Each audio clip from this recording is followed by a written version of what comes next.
তুলে ভোট দিন। মুর্শিদাবাদের তৃণমূলকে খবর দিন। এবারে ডাক্তার নির্মল সাহাকে জেতান, মোদিজির কাছে পাঠান। রাজনীতি ঠিক করবে এই মুর্শিদাবাদ, এই লোকসভা নির্বাচন।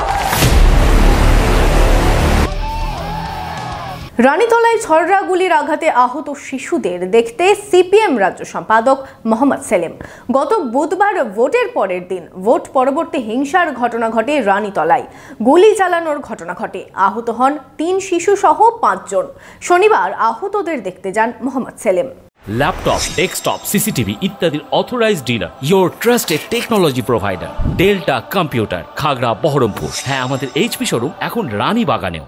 7 মে মুর্শিদাবাদ লোকসভা কেন্দ্রে তৃতীয় দফায় ভোট পর্ব শেষ হয়েছে। ভোটের দিন কিছু বিক্ষিপ্ত ঘটনা ঘটলেও সেইভাবে হিংসার ছবি দেখা যায়নি, কিন্তু তার পরের দিন বুধবার মুর্শিদাবাদ কেন্দ্রের অনেক জায়গা থেকে হিংসার ছবি উঠে আসে। তার মধ্যে একটি মুর্শিদাবাদের রানীতলা থানার হোসনাবাদ গ্রামের হিংসার ঘটনা। ভোট মিটতেই পরের দিন মুর্শিদাবাদে গুলি চলে। ঘটনার সূত্রপাত ছাদ থেকে জল পড়া নিয়ে।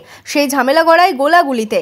ঘটনায় হামলার অভিযোগ করা হয়েছে প্রতিবেশী তৃণমূল কর্মীদের বিরুদ্ধে। চালানো হয়েছিল ছররা গুলি। সেই ঘটনায় আহত হন 3 শিশু সহ মোট 5 জন। এবার তাদের খোঁজ নিতে ঘটনার 3 দিন পর শনিবার মুর্শিদাবাদের রানীতলার হোসনাবাদ গ্রামে পৌঁছে গেলেন মুর্শিদাবাদ লোকসভার সিপিএম প্রার্থী তথা রাজ্য সম্পাদক মোহাম্মদ সেলিম। সেখানে তিনি আহত শিশুদের সঙ্গে কথা বললেন, খোঁজ নিলেন কেমন আছে তারা।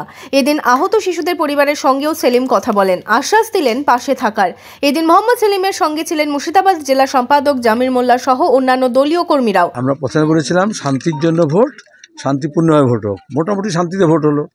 তারপরে এখানকে খুঁজছিল ঝামেলা, ওই পানি নিয়ে, জল নিয়ে, যেটা কোন দিকে যাবে শুনলে তোমরা, শাকিলা বললো তো, যার বাচ্চাকে গুলি লেগেছে।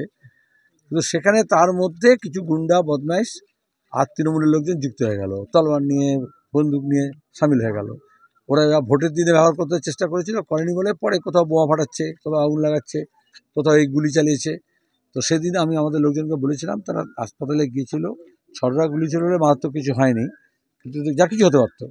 এবং এখনও মানুষের মধ্যে একটা ভয় দেখানোর জন্য পুলিশের সামনেই পুলিশকে রেখেও এই গালি গলা যেসব চলছে। আর যার বাচ্চার গুলি লাগলো তাকেও জেলে ধরে নিয়ে গেছে, তার নামেও কাউন্টার কেস করেছে। এটা পুলিশ অন্যায় করছে, আমরা বারবার বলছি।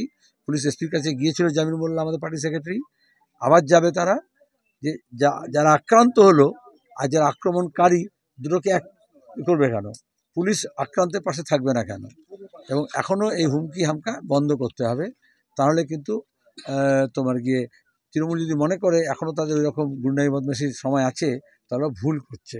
এরা বুঝতে পারছে না যে তোমার গিয়ে এইসব দিয়ে অশান্তি করে, সন্ত্রাস করে বেশি দিন টিকে থাকতে পারবে না।